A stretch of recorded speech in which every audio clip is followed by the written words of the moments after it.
Welcome to Financial Fridays. This is our segment for the month. We've been talking about savings. And yeah, for the whole month, we just have a specific topic to talk about. We are taking questions from people all the time. So if you have any specific questions about savings or about anything else, we're happy to find a new topic to talk about. So we're always taking suggestions. But this month, like I said, we're talking about savings. And I do have a question to start that we have gotten this before. When you live paycheck to paycheck, can you build a savings while living paycheck to paycheck? Is it possible? So, it is very common. It's very, very common. So I think I looked up a statistic in Kent County. More than 80% of people in Kent County live paycheck to paycheck. So that's just in Kent County of West Michigan. And so we do get that. So I'm glad that question is asked. And I first say if you can't save at the moment, try to figure out what to decrease in your expenses first in order to save.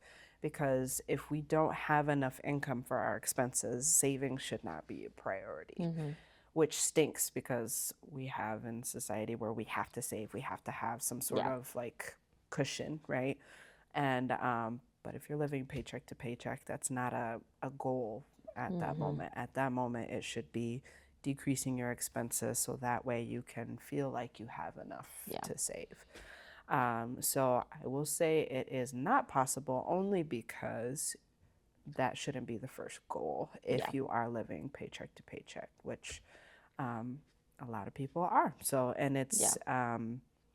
it is a constant battle I feel like we are in right now where the expenses are going up, but the income is not going up.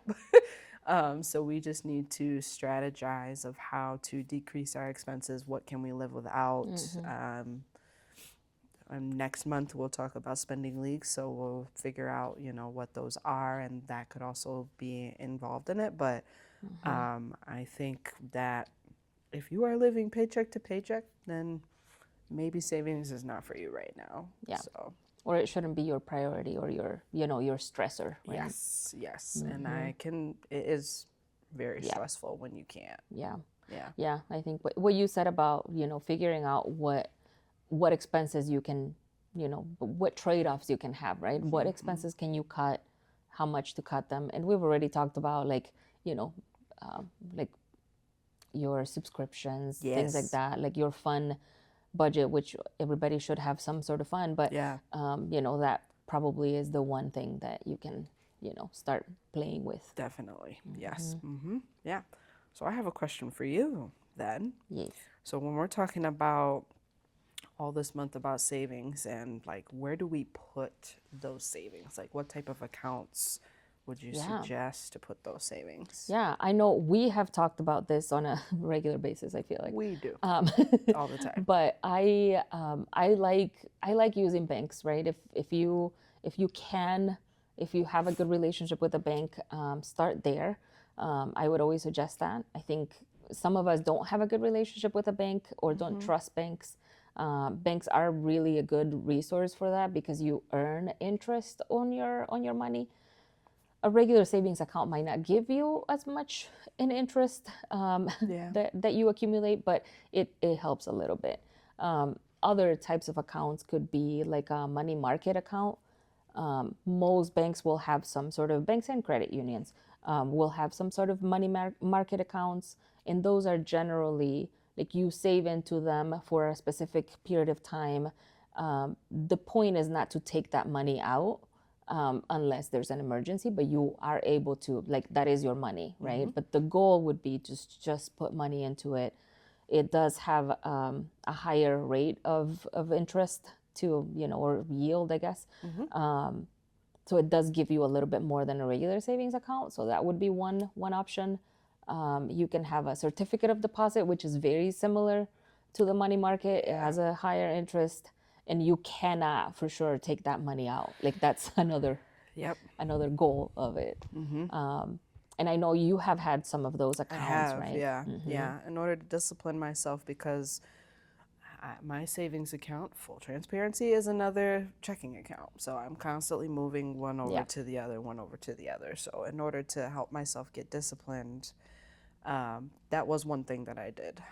The other thing was to create a savings account where I don't have a debit card Yeah. and having it being at a separate bank. Yes. So that way I have to do a little work. Not that it's like impossible to get Yeah. to, but it is specifically for an emergency fund. So that way I still have access to it and I won't be penalized if I pulled it out.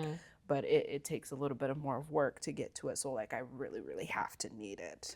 Yeah. But the CDs were very helpful when it came to learning how to discipline myself and not touching that money and eventually I forgot about it. Like Yeah. I was like, oh, okay. And then all of a sudden my birthday came around for September and my whole goal was to use it for my birthday, and then I ended up needing it for like a car repair or something like that. I don't remember. Which is sad, but also that's what it's there for, right? I was like, okay, well, I had the money, so it Yeah. worked out just fine.